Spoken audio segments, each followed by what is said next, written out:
আমার একজন পরিচিত আপু আছে, উনিও ভালো পড়ান। আপনি অনুমতি দিলে আমি কি কথা বলে দেখব? আলী আহমদ খান তানভীরের দিকে তীক্ষ্ণ দৃষ্টিতে তাকালেন। হয়তো মনে মনে ভাবলেন, যেই ছেলে জীবনে পড়াশোনা করে না সেই ছেলে আবার বোনের জন্য টিউটর খুঁজছে। মুখ ফুটে বললেন, দেখো তোমার মতো গর্ধব না হয় যেন। তানভীর হাসি মুখে বলল, এবার 2-1 দিন পরার পর মেঘের যদি মনে হয় পড়বে তাহলে ফিক্স করব। আলী আহমদ খান এবার যেন স্বস্তি পেলেন, সহজভাবেই বললেন, ঠিক আছে, কালকে আসতে বলো তাহলে। তানভীর আর কথা না বাড়িয়ে চুপচাপ বের হয়ে গেল বাসা থেকে। মেঘও নিজের মতো বই খাতা নিয়ে রুমে চলে গেল। আজ মঙ্গলবার। মেঘ রেডি হয়ে একেবারে নিচে নামলো। ক্লাসের টাইম 30 মিনিট এগিয়ে দিয়েছে, তাই তাড়াতাড়ি যেতে হবে। খাবার টেবিলে বসে তাড়াহুড়োয় খাবার খাচ্ছে মেঘ। সামনে চেয়ার ফাঁকা, এতেই যেন মেঘের স্বস্তি কাজ করছে। রবিবারের ধমক খাওয়ার পর থেকে মেঘ ইচ্ছে করে আবিরের থেকে দূরে দূরে থাকতে চায়। এদিকে আবির 8টার দিকে না খেয়ে অফিসে চলে গেছে। নিজের অফিসের কাজ শেষ করে তারপর বাবার অফিসে যাবে। মেঘও খাওয়া শেষ করে কোচিংয়ের উদ্দেশ্যে রওনা দিল। 2টায় মেঘ কোচিং থেকে এসে ফ্রেশ হয়ে খেতে বসেছে। 2 লোকমা মুখে তুললেই কারো পায়ের শব্দে ফিরে তাকায় মেঘ। আবির খাবার টেবিলের দিকে আসছে। মেঘের গলায় খাবার আটকে গেছে, গিলতে পারছে না মেয়েটা। কোনো রকমে পানি দিয়ে খাবারটা গিলল। এদিকে আবির বেসিন থেকে হাত ধুয়ে এসে মামুনিকে বলল খাবার দিতে। বসলো গিয়ে মেঘের বিপরীতে রাখা চেয়ারটাতে। মেঘের চিবুক নামলো গলায়, দৃষ্টি তার প্লেটের দিকে। মনে মনে আল্লাহ আল্লাহ করছে মেয়েটা। হাত পা কাঁপাকাঁপি শুরু হয়ে যাচ্ছে। 2 দিন পালিয়ে থেকেও লাভ হলো না। বারবার কানে বাজছে রবিবারের সেই কথাটা। এমন থাপড় দিব যার দাগ 1 মাসও যাবে না। কে চায় স্বেচ্ছায় মাইর খেতে? কোনো রকমে খেয়ে সরে পড়লেই বাঁচে সে। খাওয়ার গতি বাড়ালো, নাকে মুখে খাবার ঢুকাচ্ছে মেঘ। আবির ক্ষিপ্ত দৃষ্টিতে তাকালো মেঘের দিকে। গম্ভীর গলায় কপাল কুঁচকে বলল, কি হয়েছে তোর? মেঘের নিঃশ্বাস আটকে আছে, গলা শুকিয়ে কাঠ। সারা শরীরের কম্পনের মাত্রা তীব্র হলো, এজন্য কথা বের হচ্ছে না মুখ দিয়ে। কিন্তু আজ তাকে বলতে হবে, হিটলারের মুখোমুখি হতে হবে তাকে।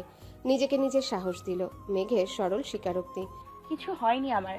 আবির কিছু বলতে গিয়েও গিলে ফেললো কথাটা। এর মধ্যে হালিমা খান আবিরের খাবার নিয়ে এসেছেন। আবির খাওয়ায় মনোযোগ দিল। হালিমা খান আবিরকে উদ্দেশ্য করে বললেন, সকালে কিছু খেয়েছিলি বাবা? আবির গুরুভার কণ্ঠে উত্তর দিল। খাইনি। হালিমা খান কিছুটা চিন্তিত কণ্ঠে বললেন, সকালে খেয়ে গেলেই পারতিস, একটু দেরি হলে না হয় হতো। আবির কোনো উত্তর দিল না। মেঘ মনে মনে ভাবছে, আমার যে লোক হুমকি দেয় ঠিক মতো খেতে হবে, সে নিজে যখন না খেয়ে থাকে তখন তাকে কেন কেউ ধমক দেয় না? সব দোষ এই মেঘের। থাকবোই না এই বাড়িতে।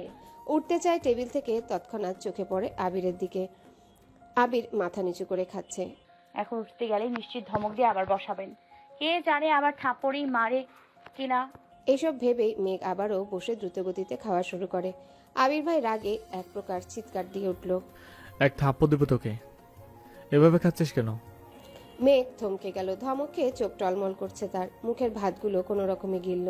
মনে মনে ভাবল, আমাকে থাপ্পড় দেওয়ার এত ইচ্ছা আপনার? আবিরের থাপ্পড়ের ভয়ে 2 দিন যাবৎ খাবার টেবিলে সবার সাথে খায় না মেয়েটা। কে জানতো এই দুপুরবেলা আবির অফিস থেকে বাসায় চলে আসবে। জানলে হয়তো আগে খেয়ে নিত, না হয় আবির খাওয়ার পর খেতে আসতো। কেন এই মানুষটা তার সামনে আসে? কেনই বা এত রাগ দেখায় ভেবে পায় না মেঘ। হঠাৎ মনে পড়ে যায় ঘুম থেকে উঠে বলা স্লোগানটা। মনের উপর কারো হাত নেই। মেঘ ভয় পাবে না আবিরকে। তারপর স্বাভাবিকভাবে প্লেটের ভাতগুলো শেষ করে হাত ধুয়ে সিঁড়ির দিকে যেতে নেয়। সোফার কাছে পর্যন্ত যেতে মিম আর আদি দৌড়ে এসে জাপটে ধরে মেঘকে।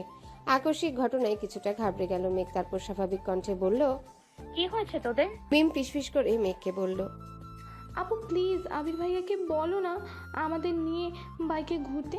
কখনো বাইকে উঠিনি, প্লিজ বলবা। মেঘ কোনো কিছু না ভেবেই বলল, আমি বলতে পারবো না। প্লিজ প্লিজ আপু, আমরা বলার সাহস পাচ্ছি না। প্লিজ তুমি একটু বলো না প্লিজ। মেঘ আবারও গম্ভীর কণ্ঠে জবাব দিল। আমি পারবো না বলতে। তোদের ঘুরতে ইচ্ছে করে তোরা বল। মেঘ মনে মনে ভাবছে, তোরাই সুখে আছিস, আমাকে তো উঠতে বসতে মারার হুমকি দিচ্ছে। আমি এবার এটা বললে নিশ্চিত এখনই খাবো থাপ্পড়টা। আবিরের খাওয়া শেষ। এদিকে আসতে দেখে মেঘ চাইল সে তাড়াতাড়ি রুমে চলে যাবে, কিন্তু আদি আর মিম আরো করুণ স্বরে বলছে। প্লিজ তুমি বলো না। এবার মেঘ রেগে কটমট করে বলল, আমি বললাম তো পারবো না। মিম আর আদি যেন চুপসে গেল। মেঘ আর এক মুহূর্ত দাঁড়ালো না, সিঁড়ি দিয়ে উঠায় ব্যস্ত। আবির বিষয়টা লক্ষ্য করেছে। আবির আদিকে জিজ্ঞাসা করে, কাকে কি বলতে বলছিস ওকে? মিম শ্বাস টেনে সাহস নিয়ে বলল, ভাইয়া আমাদের আপনার বাইকে নিয়ে ঘোরাবেন প্লিজ। মেঘ সিঁড়িতে উঠতে উঠতে ফিসফিস করে বলছে, হিটলার নেবে বাইকে তোদের? সেগুড়ে বালি। আবির কণ্ঠ 3 গুণ ভারী করে উত্তর দিল। আমার বাইকে কাউকে উঠাবো না। কিছুদিন পর তানভীরকে বাইক কিনে দেবো, তখনও ওদেরকে ঘোরা। আদি আকস্মিক প্রশ্ন করে বসলো। তুমি তানবীর ভাইয়াকে নিয়ে ঘুরো না। আবির এবার স্বাভাবিক কণ্ঠেই বলল। এখনো তানভীরও আমার বাইকে ওঠেনি, তবে ভবিষ্যতে উঠতে পারে। ওর সাথে তাদের কি সম্পর্ক? মিম আর আদি বোবা হয়ে রইল। মেঘের কথা ফলে যাওয়াতে নিজেকে নিয়ে গর্ব করতে করতে রুমের দিকে যাচ্ছে আর ভাবছে, দুই ভাইয়ের গলায় গলায় সম্পর্ক, অথচ বাইকে ওঠার পারমিশন দেয়নি। ছি। সহসা অভিব্যক্তি পাল্টালো মুখের বিড়বিড় করে বলল। হিটলারের থেকে ভালো আর কি আশা করা যায়? রুমে গিয়ে সোজা শুয়ে পড়ল মেঘ। ফোনটা হাতে নিল। এই 2-3 দিনে একবারের জন্য ফেসবুকে ঢুকে নিসে। মন খারাপ কাটাতে ঢুকলো ফেসবুকে। কিছুক্ষণ ঘোরাঘুরির পর একটা পোস্ট সামনে আসছে। একদিন আগে আবির ফেসবুকে একটা অসম্ভব সুন্দর ছবি আপলোড দিয়েছে, সাথে ছোট করে ক্যাপশনে লিখেছে, শূন্যতা আমায় ঘিরে আছে আর আমি ঘিরে আছি মোহে। মেঘ ছবিটা দেখে যতটা খুশি হলো তার থেকে বেশি চিন্তিত হলো। ক্যাপশনে কি বুঝিয়েছে সে তা ভাবতে। সে ক্যাপশন বোঝার চেষ্টায় মগ্ন হলো। উনি কি তাহলে সত্যি কারোর সাথে রিলেশনে আছেন? তৎক্ষণাৎ উত্তর আসলো মনের ভেতর থেকে। উনি প্রেম করলে তোর কি? তোরে যে উঠতে বসতে থাপ্পড় দেওয়ার ভয় দেখায়, তোর লজ্জা করে না এই হিটলারকে নিয়ে ভাবতে? সঙ্গে সঙ্গে ডাটা অফ করে ফোন রেখে দিল মেঘ। সত্যিই তো, সে তো আবিরের উপর রেগে আছে, তাহলে আবার আবিরকে নিয়ে ভাবছে কেন? এদিকে আবির রুমে এসে 5-10 মিনিট রেস্ট নিয়ে নিজের ল্যাপটপ আর কিছু কাগজপত্র নিয়ে বেরিয়ে পড়েছে। সন্ধ্যায় মেঘের নতুন টিউটরে এসেছে। বয়স এত বেশি না, ঢাকা বিশ্ববিদ্যালয়ে ফিজিক্সে পড়াশোনা করছে, এবার 3য় বর্ষে আছে। দেখতে মাশাআল্লাহ অনেক সুন্দরী, গোলগাল চেহারা, বোরখা পরে হিজাব পরে এসেছে, গুছিয়ে কথা বলে, সুন্দর করে বুঝিয়ে পড়িয়েছে মেঘকে। মেঘ যেন পড়ার থেকেও বেশি মুগ্ধ হয়েছে তার কথার স্টাইলে। ওনার নাম জান্নাত।